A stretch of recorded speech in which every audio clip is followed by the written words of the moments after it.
The latest ambulance crisis was sparked by the death of a baby boy last Thursday, whose mother gave premature birth to him in her Maritzo apartment, waiting for one ambulance that broke down and another that arrived minutes before she delivered.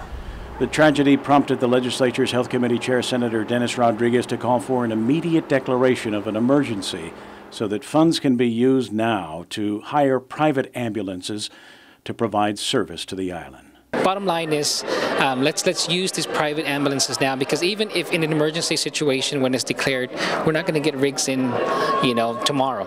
And so we have private rigs available here today. So let's find a way to use them. I will be asking the chief of the fire department to ultimately give me the justification, which we already believe we have by virtue of the agency, and then we'll be signing an emergency declaration. I will be proceeding on a course of this week, trying to procure services from ambulance companies that are here on Guam providing services. Acting Governor Ray Tenorio today said the administration will work with Rodriguez and other lawmakers to ensure the crisis is resolved as soon as possible. But he said a change in legislation is also needed to enable GovGuam to contract with private ambulance services. The issue is to lease at this point, because the chapter of the law does not permit for emergency responses by private ambulances. So you have fire department who has a KKK certified ambulance and EMTs to be able to respond by virtue of the law, but the same exact condition that exists in the private sector cannot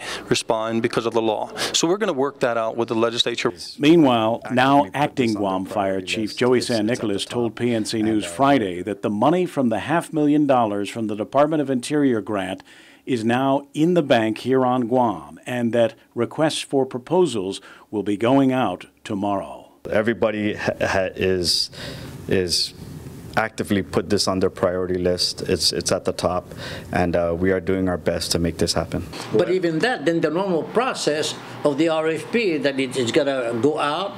You give it maybe 2 weeks for, I guess, for offers to come about, and then you send that out. Be a couple of months. It's going to be a couple of months. The emergency is not facing us.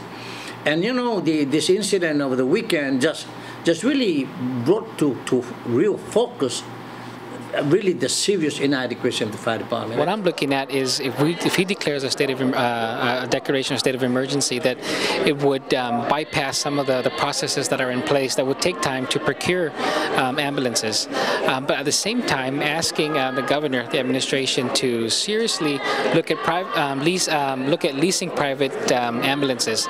We have about 3 or 4, even 5 companies here that have certified rigs. Kevin Kerrigan, PNC News. I saw in the paper today that the